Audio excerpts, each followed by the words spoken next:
Good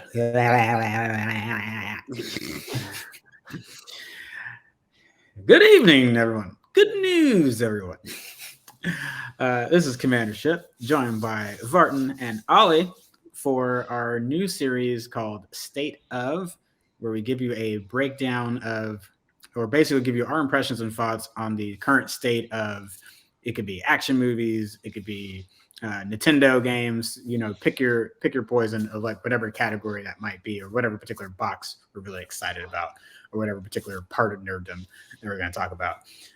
And if Vartan and Ollie on this show, 95% chance it's going to be about horror.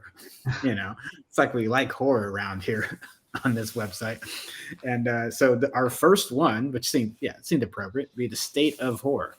So I gave them a few prompts, like they could be about just this year, it could be about the decade, but just generally somewhere around that time frame. Like, how do we think about how horror movies are going right now as a genre? And we already had some really great starting conversations to that, which we'll get back to. But I open the floor to these two. Yeah, I was gonna say that I was a little less impressed with the new Hellraiser, but I like a lot of things it did manage to do. Um, I will say it does highlight something that is like not the best thing, which is if you compare it with the original, it's a little too clean for my taste. It's a little too like you've got the production value there, but it's not like the original was like weird and horny and gory as fuck and just like a bizarre movie. Like it's such a weird movie when you sell it to people. You're like, yeah, this woman just keeps killing men to like bring her lover's brother back to life who she's having an affair with. Like it's bizarre. And the new one is a little bit too clean for my taste. And I think that's like the one thing I would say I sort of miss from 80s horror that we're not getting today is like grimy disgustingness that like this shit is cheap and vile and it like and everyone making it kind of knows it's not for like the good parts of society. Like horror has become very respectable and it has been great respectable horror lately. I don't get me wrong. But part of me misses that like that the trash horror I'm guilty of loving elevated horror, but like trash horror I think also has its place. I adore all of the Friday the 13th movies. So I think that's a perfect example where it's just like rewatching them. I always thought like part 5 was the worst one, but now I'm like it was basically everybody's on coke shooting that one, and then the director is a porno director, and so it's like you get exactly what you expect out of that movie. But then going back, it's like it's better than part 9. It's better than Jason Goes to Hell. It's not that bad. Like it's exactly like the distillation, everything pushed out to the forefront. Other than that, it's not Jason in it. That's the only actual problem. But no, I see what you're saying. What I thought was funny about the new Hellraiser was that the original movie, as weird as it is, I thought has this elegance to it. Like everything feels like, I don't know, maybe it's being in like I can't really put it into words. There's this feeling of like almost like this is a higher class like family or something, and like they're sort of like yuppies, and then it feels like there's this elegance to it, whereas the new movie feels dirty and grimy. And yet from a filmmaking perspective it's the opposite, because I see what you're saying. Like the newer movie feels cleaner and more polished, whereas the older movie, as elegant as it is also very dirty and gross.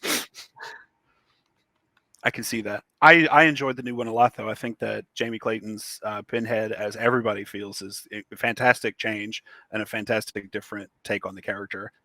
The creature design is wonderful. I think that the movie does a great job of proving my point of CG is always worse than practical effects, because both are used extensively in the film, and the practical effects are absolutely incredible, and the CG is absolutely mediocre. So there you go. Hey. But also, I don't really want to. Like, I'm a little sensitive to that because how much CGI studio houses are just being trampled by major corporations right now. Now, So, I 100% agree with that, but just in terms of so like I'm fine with CG, like in the Marvel films, like you have to do some of that stuff in CG, like you have to, but like in like horror movies and stuff like that, like in the Thing original versus the Thing remake, look at what the Thing night is and day the difference. original. Look at what the original is able Yeah. to succeed and do with practical effects, and then in this movie too, the Cenobite designs are absolutely incredible, and they're able to be done. I don't know if there's CG used. I'm sure there's some, uh, especially for like the one that like he just has a face and like no rest of his head. Like that guy, it's incredible looking. I don't know how and it looks amazing. But like the design is great, and I think that there's probably a bit of CG in there, but just to touch up stuff. And I think that that's the perfect medium, is doing the stuff in makeup, and then if something needs to be, you need to touch something up, you can go in a little bit with CG and do the stuff you can't actually do with makeup. I think that's the perfect way to do it. I enjoyed it, but I can see, I definitely see that there's this. It's easy to miss the schlockiness of old horror, like because horror is almost respectable now. There aren't people making gross, stinky, weird horror anymore. Like Hatchet and stuff like that. Like that's all you get. Yeah, and I love the Hatchet series. So that's a good one to bring up. Mhm. Yeah, Ship made it with no budget and all practical effects, no actors. Like that'll always have a soft spot in my heart. Yeah.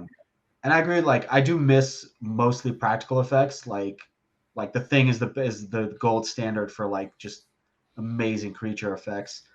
I don't know if we'll ever see anything like that again. Um, but there have been some interesting stuff like I was amazed that a movie like Malignant got made. I love Malignant. I love it so much. So I was like, are they Yeah. making a basket case remake in this day and age? Like that's about as close as we'll ever get to that. Mhm. I can't believe Malignant exists.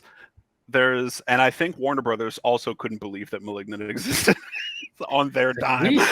We allowed this to be released in theaters. Yeah.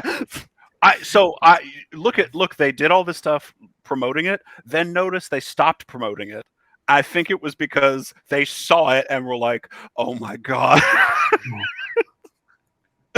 And didn't understand it, and so they just dumped it out, and they were just like, because now you see all these Disney, because it's like Disney distributed Hellraiser, and you notice there's like almost no like real promotion for it. There's a little bit, but then like it's getting a groundswell of people talking about it, and that's why it's going to start doing well. I didn't see The Empty Man, but I think that was the last of the actual Fox made horror films, and Disney Probably because this is did not put a single advertisement out for it. And I've heard a lot of people say that it's a really, really good underrated horror film. Just that its only problem being like it's 2.5 hours long. But like Yeah, it's good from what I've heard. But that Disney was just like, here you go. We made it. As opposed to Warner Brothers, they're like, well, this movie's made already. Let's put it out. unless it's Batgirl. That's what I'm saying. Unlike Warner Brothers, well, this movie's done. Let's just release it. Malignant wasn't released; it escaped. Logan shot me a message in the team chat, and I was like, "Holy crap!" And I guess I'll review Hellraiser because I didn't know it was. I'm like, because I had heard that I'd heard about Clayton being cast a while back. Hadn't heard any updates on it. And then the trailer drops, and it's like, "Oh, it's coming out this weekend." I'm like, the trailer dropped literally 2 weeks ago. The movie dropped 2 weeks ago. I was like, "All right, cool." The trailer's dropped, and then it's like coming out on the 7th. I was like, "Wait, what?" Like maybe end of October, as if that's if they're gonna do something like that, but not. I feel like that's a discussion to be had too, because look at the smaller and smaller gap that there is between trailers getting released and the movies coming out. Especially like the Marvel movies, the trailers are coming out 2 months before the movie comes out in a lot of these cases. But then you've got like Deadpool 3. Now we've got this quasi trailer, and that movie's still 2 or 3 years off. Yeah, it feels like 2024 at the earliest, if not further out. Yeah. That's a subject for another video, though, with the weird trailer. To Vartan's point about, I don't want to make it all about indie films, but there's a video clip of Matt Damon making the rounds again from an interview he did on Hot Ones, where he was talking about the $500,000 to $1 million movie budget, and that in the late 2000s, early 2000s, like late 90s, early 2000s, that you could spend that much on a movie, and even if it didn't make okay at the box office, you'd get your blockbuster and stuff, your DVD money off of that later. So it's like even like and that could still work really well for a horror film, even if it was like lower than that budget. If it was like 250, 500,000, and yeah, it's like okay, maybe no one really saw a ton of this at the box office, and we just maybe broke even. But if we need to make a little bit of profit, it finally happened on a DVD. Whereas I feel like that little subgenre or that little space for directors to try their first one, try their first horror movie. You either have to do like a short film that's like 40 minutes or lower, like smaller, something that's really tiny and compact, or you get a big swing like a Malignant, right? And even though I would still consider like you probably could have made that movie on a different budget, even like a smaller crack at it. But it's like you either kind of get that trust or you got to do something small. It's like there's in between to kind of get to that grimy aesthetic, or even have a shot at making that grimy aesthetic. Because it's like no one's taking risks on that particular area or price point. Mm-hmm.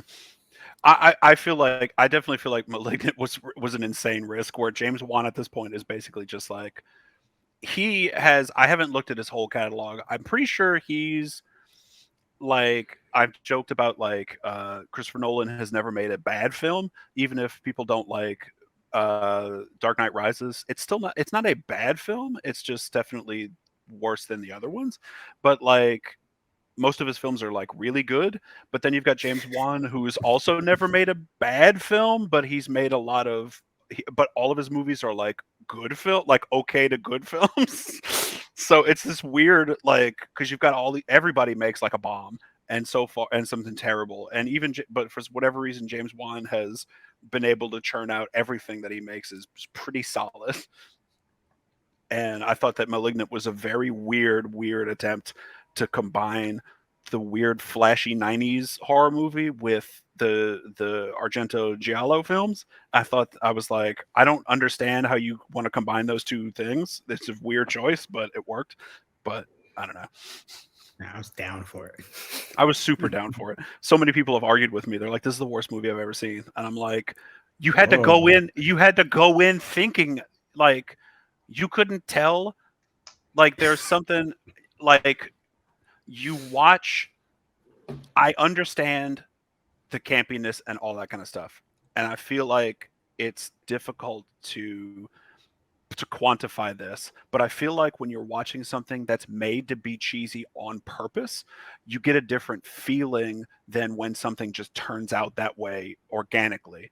Because I feel like Malignant, if you're watching like it's Annabeth Wallace, I think, or the main girl in that movie, she's very campy and gives the perfect performance as the central character in that film, because she is in on the joke of what the movie is and gets it. And everything about this movie, anyone who thinks that this wasn't supposed to be ridiculous by the time that we got to the police station scene is like, clearly doesn't understand. There's no hope. Like, once you hit that, it's like, here we are, guys. If you thought this movie was actually made to be serious, you were a serious horror film. You were mistaken. Yeah, that's bizarre to me. Especially, yeah, by the time you get to the police scene, there's no, like, I think I saw a review of it where they were like, yeah, we don't know if this whole movie is a troll or not. And I'm like, I wouldn't be surprised. I also don't know how he got away with it, because I was looking it up, because they gave him $40 million to make that movie. You see what I mean? That's not a small number. That's crazy. Like, typically the reason horror films make so much money is because they cost like 10 million or less, and then they make back like 5 to 10 times that amount. It's probably because of his his success with other films. They were willing Oh, to yeah. let him do whatever he wanted here. Like that guy's got a track record. Just give him carte blanche, and it did not pay off though. Oh, executives for sure after this are like, please don't do that again. Please, we've made a mistake. Read the script next time. I mean, that's assuming he didn't troll him. And I can see that. Yeah, this is totally what this movie is about. Yeah, I know Trey Parker and Matt Stone did that with their original Cannibal the Musical, that they shot like some really serious footage and maybe like 3 minutes of serious footage and sent it around to investors, and then people invested in it, and then they shot a completely different movie than what they presented with that money. That would not surprise me if that happened this time. I can see that. No, I think there's a point that like, yeah, without horror, where would you get low to mid budget films made anymore? Mm-hmm. Like that kind of is indie films nowadays, is the horror genre. Like, because I was just looking up the numbers, and it's like The Witch and Hereditary, they were like 10 million or less. Mandy was like 6 million, like very, like, it's not micro budget, but it still counts as like indie low budget filmmaking. Yeah, it's tight. It's a lean budget. I don't think Barbarian cost very much. I didn't look at the number, but I'm sure it was a very small number compared. I mean, they've got like what, 2 sets? Yeah. Let me look it up real quick. I just had so much fun with that freaking movie. Yeah, it was. I came out of it like, this is amazing. Yeah, $4 million. Okay. And it's made 38.2, so it's definitely done almost 10 times. Smile, I think, just hit 100 million worldwide. Good for them. Like, I'm happy for them. Yeah. Wait, what? Or it's close to it, I think. I know it hit 90 this weekend at least, so I'm sure it's getting close. Word of mouth, it's getting it. People are like, hey, this movie's good.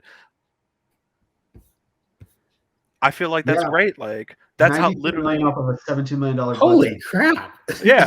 Because Barbarian, I remember they did the trailer where it was like people talking about how much they enjoyed it. I was like, I love that. Like, if you don't like, we don't need to tell you in the trailer how good it is. Listen to human beings telling you how good this movie is.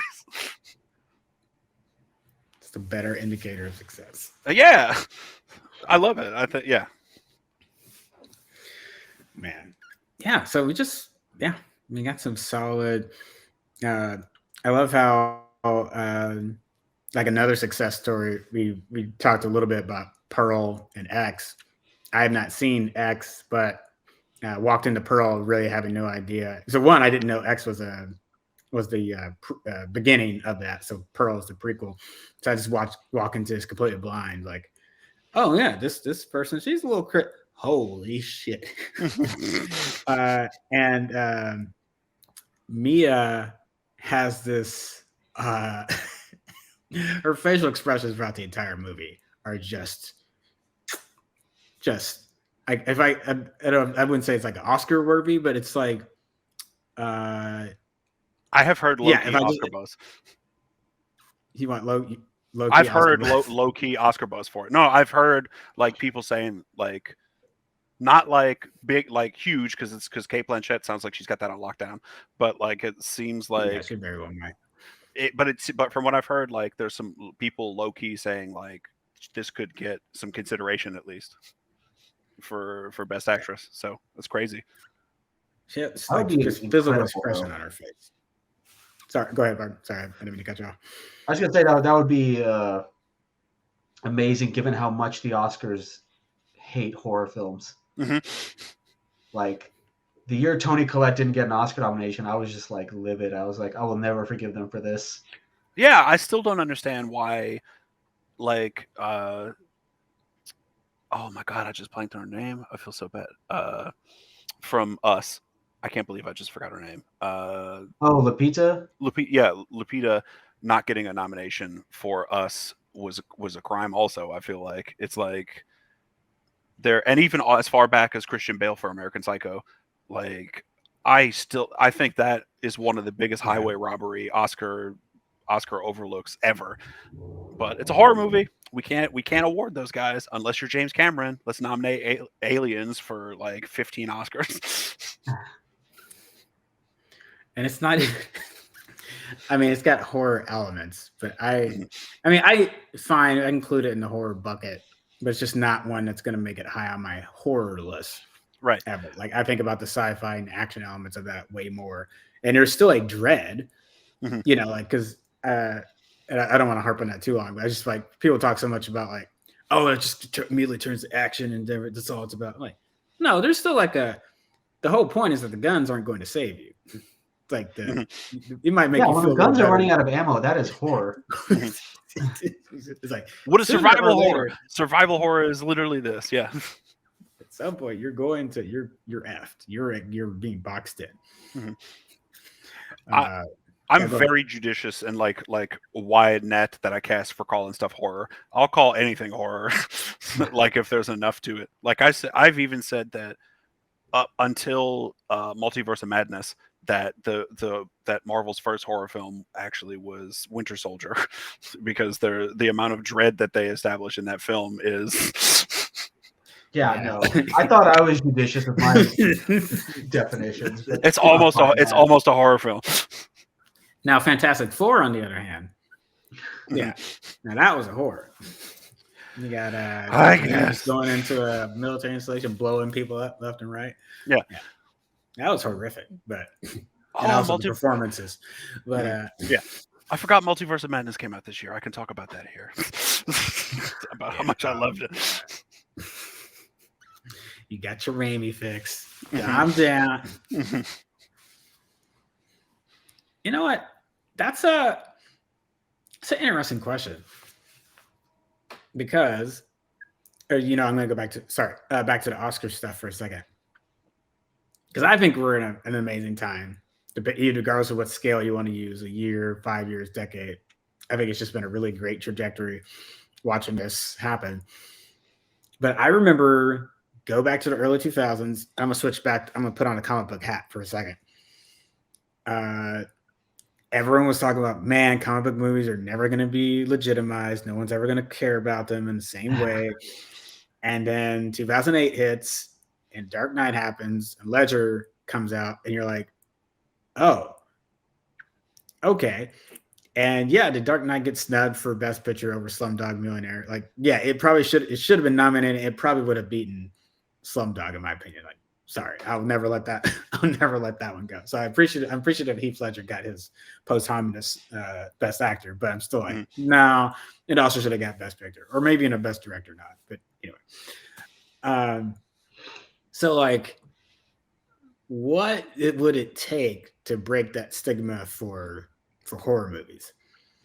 Like, what does someone got to make that would finally get people to like would A24 be the one that finally cracks that nut when they like greenlight someone's project? I think that's the only way, honestly. I feel like it. Yeah. Sorry, go ahead. I'd say, I don't want to say impossible, but if you're going to snub Toni Collette for Hereditary and Willem Dafoe for The Lighthouse, what else could it possibly take? Like those are two larger than life performances. Like they came on, like both movies are like in some ways on the edges of horror for a lot of their runtime. Anyway, both performances are like they've got like the entire range of human emotion. They've got amazing monologues that make great little clips that you could like isolate. Like if they don't give it to those two, like I don't want to say never, but like whatever happens, I'll be like, how come it wasn't them first?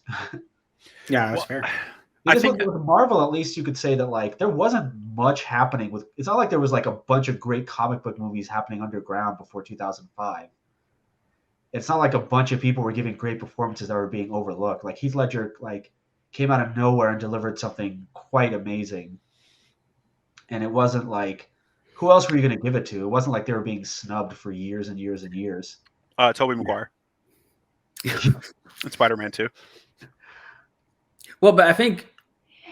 Shut up. Sorry, I am going to slap you. I'm going to find a way to get back to Nashville here in the 40 minutes. No, what I was going to say, though, is, okay, you know what? I think that's fair because the argument was different. the argument was comic book movies aren't a legitimate art form, and then the Oscar is what elevated it. And I don't think that's necessarily what the conversation that's happened of horror, because you can still look back at like Hitchcock films, and I think even like voters and stuff then would look at that and say like, oh, that's legitimate. Like we think that's cool, but they're never like they it's been in the zeitgeist for so long that it's gotten a certain modicum of respect, but there's never but it's never been able to increase that dial anymore. Whereas the comic book dial was already at zero, so they're like their floor was already so low, and then they came out with something great. And you're like, oh god, the world is their oyster, and now we've given them carte blanche to do whatever the heck they want. So it's like horror's been relegated to like the little sibling all the time. They've been disrespected for like 70 years, not just a couple of years.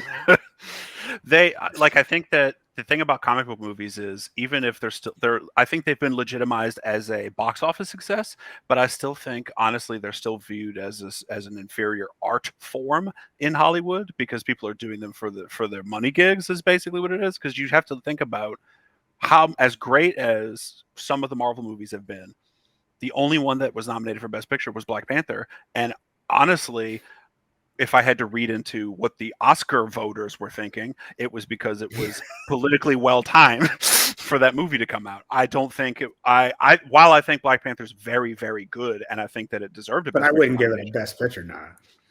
I would do Logan. I would have done Logan. I think Logan. Yeah. So if Logan's not going to get nominated, Black Panther, it took Black Panther being literally in the right place at the right time politically in Hollywood to get nominated for Best Picture. You're not going to nominate Logan or Dark Knight. I really like the Batman. The Batman's not going to get nominated, and it's like, what does it take for those to get there? And it was like Joker. And that's literally because of the pedigree of the people that were in Joker was the only, and because of the Joker character already having Oscar like lineage, I suppose. Like that's what it took for comic book movies to get a nomination. And if you look all the way back, the only two movies that spring immediately to mind, three movies as like Best Picture films, maybe even four movies, because you've got like Rosemary's Baby, but that's the late 60s, early 70s. And then you've got Alien, 1979, but that's still only kind of a horror movie, which a lot of people would say. Silence of the Lambs was marketed. I think Alien is a horror film, but I think there's enough of an argument that it's more of a sci-fi film. And then you've got Silence of the Lambs was not marketed as a horror film, even though it is. And what do you call it? Sixth Sense, also not marketed as a horror film. Those are both horror films that were called thrillers. The psychological thriller and supernatural thriller terms were invented for those movies just so that they could call them not horror, so people would vote for them. Yeah. And so I feel like Pearl might be the thing to get to break through, because all you need to do to get attention in Hollywood is make a movie about Hollywood and like blowing Hollywood. And so now that's all it takes. So if you're making a horror film about Hollywood, there you go. Cha-ching. I just cracked it. I cracked the code. Yeah, I don't disagree. I think that'd be a good contender. I forgot about Silence of the Lambs because I was trying to think of like what is the equivalent of like a Joker type horror film. Yeah. Get Out also. I forget Get Out as well, but that I also feel like suffers the same problem that Black Panther did. Yeah. So not that it's not well deserving, but I think I liked Us more than Get Out, I feel like, but I also feel like Get Out is really, really good. But I feel like there's lots of horror. I feel like it was probably deserving of a Best Picture nomination, but I feel like there are other horror movies that are too. And I think that's the problem, is that it's always a right place, right time type thing. I was going to say real quick, Psycho did get nominated for Best Director, Supporting Actress, Cinematography, and Art Direction. Well, when it came out. I know that, fun fact, the last movie to sweep the big five Oscars was Silence of the Lambs. I think there's only 2 or 3 movies that ever did it. I want to say Silence of the Lambs is the last one though, which is actor, actress, screenplay, director, and best picture. It's a hard sweep. Yeah. It's nuts. I can't think of anything that even was close. Like, other than what was the other thing? I think there's one other movie. I don't think it was Godfather. What was it? I don't know. Anyway, that'd be a waste of All time. right, Lord of the Rings. Not to sweep the main. So it's a lead actor and lead actor. They don't consider supporting. They don't consider supporting the main ones for whatever reason. Yeah, it did everywhere else, but sorry. It might have been One Flew Over the Cuckoo's Nest. With Nicholson and Nurse Ratched. I think. Hold on, I'm gonna look real quick. I feel bad. I'm like, I should. Isn't this the thing I should know? Yeah, right. I was gonna say, I think Us is very underrated. I don't want to. I think Get Out is probably the better movie, but I think I like Us better. Yeah, that makes sense. Like, it's enjoyable for me on a. Because I love capitalist allegories a lot. I'm a big old Marxist. I was right. One Flew Over the Cuckoo's Nest and It Happened One Night. Those are the other two films. Gotcha. And Silence of the Lambs. Sorry. I only have one problem with Us.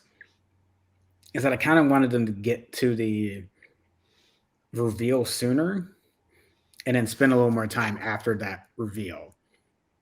Because I kind of felt like it was pretty obvious because of the setup. Like, yeah, if we hadn't had the setup at the Mirror Funhouse, I wouldn't have been thinking about that the entire time. Right. So when we get to that point, I'm like, well, of course y'all switched. Like, I don't. That's why your character's been freaked out about it the entire time. Like, come on.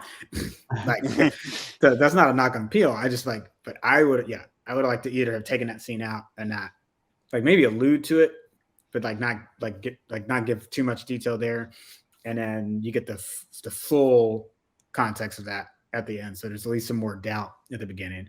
Or again, if you don't care about that, then like maybe give us a little more meat at the end.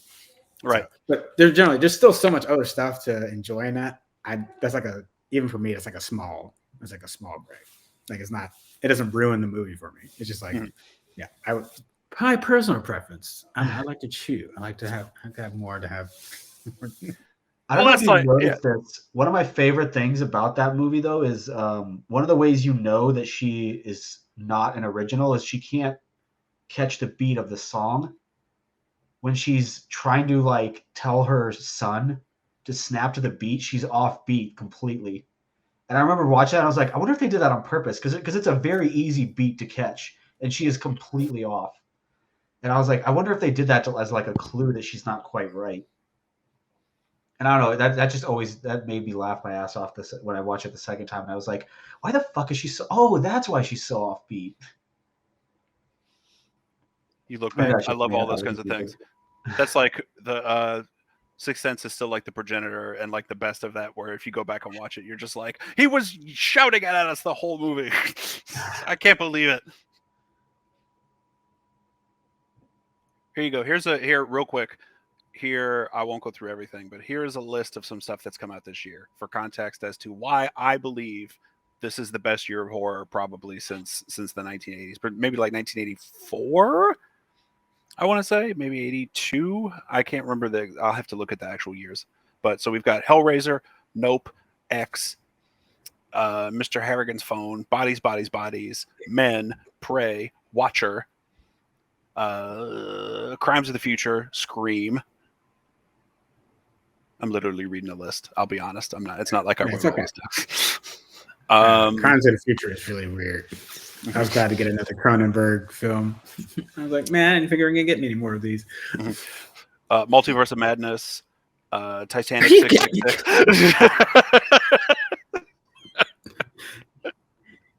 Oh, you did not say multiverse.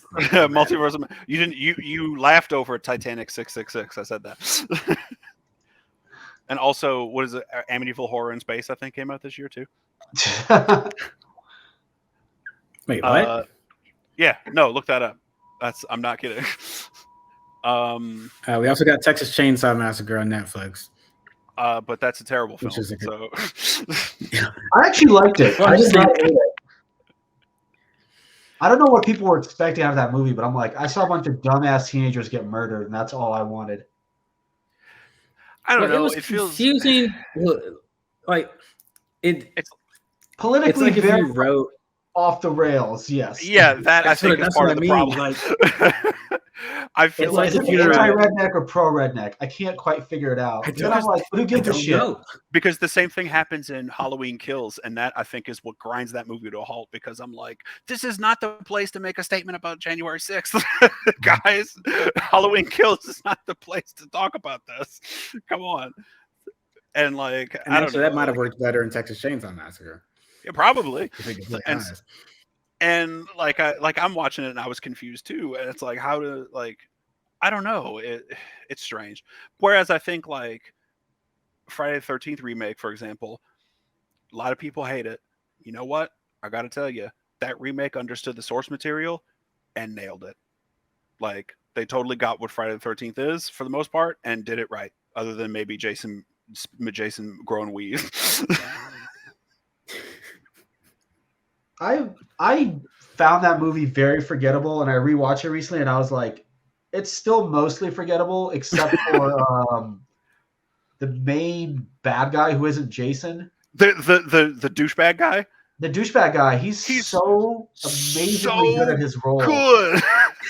He's like he's the in best he's in the one. latest season of You, and he's just like perfect for being a hateable douchebag. He's so good. It's like him, and then the blonde chick from Chase from which one was it? New Blood are like the best of like the asshole like preppy kids like in the history of the franchise. They are so good. They are perfect. Like they distilled it and could sell it in a store. Yeah, like he's my favorite part of the movie. Otherwise, I thought it was like mostly okay. But I still don't know if I would pick this year as the best because 2018 happened, and that had Mandy, Upgrade, and Apostle. That's a good year also. Upgrade, criminally underrated in my opinion. Yeah, I agree. Criminally underrated. Some of the best physical acting I've ever seen in my life. I never was impressed with Logan Marshall Green until I saw that movie, and I was like, "Oh, so he actually can go," because he was the goober in Prometheus, the goober boyfriend. But no, he was so fucking good in The Invitation, though. I've heard he's good in that. I didn't watch that yet, but my sister really likes him and said that it was really good. She made me watch Upgrade, and I was like, "Oh, okay, this is actually good." You said 2018. Yeah. Let's see what else we got. Is that Apostle? Is that also The Ritual? Well, that's Hereditary and Halloween came out. It was 2018. Okay, that's a really good year also. The Ritual, I think, was 2017. Okay. I actually wouldn't be mad at that per se. Mad at what? At like calling 2018 to like the year. Let's see. Man, I had a lot of fun movies that year. Oh yeah, First Man. Annihilation was that year. Oh yeah, Annihilation also. Shoot. Woo, that's a. I tell you straight up, it's scary in a very unique way. I'll tell you straight up. Horror movies do not scare me anymore. You know what does? Horror movies about reality, existentialism, and nihilism and stuff like that. Those are the ones that are really scary that make me feel worthless and terrible after I watch them, which is what Annihilation did. So did Jacob's Ladder. So a Dark Song. Got it. All right. Those are the ones that actually make me scared in an existential way. Oh man. Yeah. So good. Mm-hmm. Is there anything? I feel like you ever had that feeling like, oh, Malevolent? There's I feel like there's something I'm blanking on though. I might have to do maybe that's something I could write up. Is a discussion for the best years, the best horror years. I feel like 2015 to 2018 was like a very fucking good run. Mm-hmm. Oh, when did the Suspiria remake?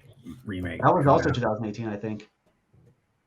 You're right. Yes, thank you. That's what I was forgetting. Yes. My That. adoration of Argento has kept me from watching the remake. Oh, dude. So No. Oh, dude. There's a change. Oh man, no, you need to watch it. like I 'Cause know there's a- a lot of the stuff that happens already from word of mouth, but it's just I don't You're want like I feel like I'm gonna get upset. no, you're And sad. right. It is not that movie. You Mhm. have to. I hate to say it this way, but this is the best way I can say it. You have to set Argento aside Mhm. and just watch this one for what it is. Okay. Because what they decide to do with it, I think, is really cool. And there's Mhm. a switch that happens, and I'm like, holy shit, holy shit, holy shit. That's awesome. Because when I rewatched it, I'm like, well, man, that was oh. Mhm. So on second watch repeat viewings, it's just been juicier with the change that happens. So I won't say any more than that. I understand if you don't, I get it because you and me, Argento's our boy. That's our boy. Mhm. That's our boy. Give us that weird Technicolor hotel room in the beginning of Suspiria. Like, why does the dormitories look like this? This is I, wild. I watched Inferno again. Absolutely, like such a forgettable movie in the catalog of Argento, with probably the best like set design and like use of color in a movie I've ever seen.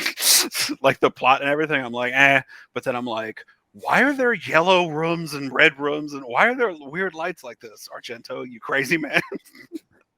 Dude, I recently showed Tenebrae to someone, and it like blew his mind. It's so good. He's like, I'm obsessed with Argento now. And I'm like, after one movie, he's like, yes, this movie is so fucking good. I need to see everything else he's made. And I was like, exactly. Someone was like, I saw Stendhal Syndrome is the movie I saw from Argento, and it wasn't very good. And I was like, well, that was your first mistake because you should have watched a good one. Yeah, It was. I was like, Suspiria is probably his best movie. Everyone likes Deep Red, but I think Tenebrae is actually my favorite. I like Tenebrae a lot. I am in the minority, I think, because I love. Oh my god! And I just forgot the name of it. Oh my god! It's late at night. I still gotta work for 8 hours too later tonight. This is not gonna be fun. Sleepwalker. And oh wait, hold on, not Sleepwalker. What is? Oh my god! How did I forget the name of it? With Jennifer Connelly. Oh, Phenomena. Phenomena. Thank you. No, that one's amazing. That one probably has the best ending I love of any movie Phenomena. I've ever seen. Like I watched it with my wife, and she's like, for most of the movie, and then the ending happens, and she's just like, I'm so here for this. So satisfying. I was like, such a goofy. It almost feels like it's making fun of like Chekhov's gun type payoff stuff, but in like the best possible way at the end of that movie. It's so good. Opera, I think, is really underrated. That was like sumptuous and beautiful film. All of his movies. He's got a new movie this year. That's another one. We didn't say that. We didn't say Dark Glasses. Came out. I still need to watch that one. I think it's on streaming, so I don't even have an excuse not to watch it. I think it's this week sometime. I don't know if it's out yet, but it's at least at the worst, it's this week. Mad God also was this year, which I think was an incredible film. Or it was last year, or maybe it just came out. Sorry, it just came out of Shutter this last year. I got to watch. Okay. So it came out. Okay, sorry. It was. It was so. I've said bizarre like 4 or 5 times in this show, but it's really, another depressing horror film. That's horror in an existential. I don't even know if I like. I don't know what to be depressed about. I am sad when I watch it. The movie just is pervasively depressing. Like it's like I don't even like. There's no names. There's no dialogue, and yet I feel sad. Like I don't know what this world is, but I know one thing. I don't actually want to be there. I don't want to go. This is the last place I ever want to go, and yet I want to keep watching it and seeing more goofy stuff. Yeah, and you can't avert your eyes. Yeah, it's wild. And I'm like, oh my god, you spent your whole life making this, man. That is, and it's a success in my opinion. It's gorgeous, incredible. I would agree. I'm just like, man, but so far out of the realm of anything that like regular people would be into. Like it's one of those things. Like it sucks because you made a passion. This is the true passion project in the truest sense. That I feel like he made this film for 30 years for himself, and that's it. Like if he gets people to care about it as much as he did, cool. But it doesn't matter. That's not what he made it for. That's what that feels like to me. Yeah. Oh, God, so good. So good. Kenny, are we past your bedtime? Past my bedtime. Oh, dang it. Yeah, you got it. Dang it, got me. Yeah. Any last thoughts about where we're at? And then maybe we can also follow this up after the video with some like recommendations for people to check out. So if you have something you want to throw out there now or any last thoughts, but we can definitely follow up with like an article later and be like, here's some recommendations of like stuff in the last couple of years that we've highly recommend. I will say that a tangentially horror-related piece of news that made me very excited was Bray Wyatt came back in WWE at Extreme Rules, and that made me very, very happy because he has a mask that was made for him by Tom Savini. Oh, so there's the connection. He's a real horror fan. This guy, he basically like you had Undertaker for years as this supernatural sort of entity that was just so different than everything else. You've got like The Rock as like larger than life actor guy, and then like Stone Cold as this murderous redneck, and then Undertaker as an undead Undertaker. Well, Bray Wyatt was the closest thing to this next thing. He was basically like a Swamp Billy cult leader who now is basically like having a Pee Wee Herman type puppet show that also sometimes he turns into a demon that wears a mask. That's a lot. It's a lot. And it's incredible. My only final thought is one thing I will say that I don't think has changed. A lot of people are saying that like new horror is like it's not necessarily new in the sense that like horror has always been about something. It's always been allegorical for like society's problems, like horror has always been this type of thing where there's like themes going on under the surface, where it's been allegorical, metaphorical. That hasn't changed at all, and I think a lot of older horror movies don't get enough credit for just like how much they are about something other than what's going on screen. And so like I said, I love the rise of the new stuff, but it's not unprecedented to see movies like where it's like, oh, there's monsters, but it's actually about family trauma. It's like we have seen that before. It's being done in like really cool new ways, but like I think like going back and seeing like older stuff for the undertones that it had is also like worth exploring. Mm-hmm. It felt like you had that with stuff like Don't Look Now, and then like Rosemary's Baby, and then it went to like the schlocky stuff because of Friday the 13th and all those kinds of things. But then the smart people were still hiding allegory within a lot of these movies. Yeah, I was still there. Mm-hmm. Yeah, that's my final thought. And I have plenty of recommendations if you want to write some stuff up. Good. Yeah.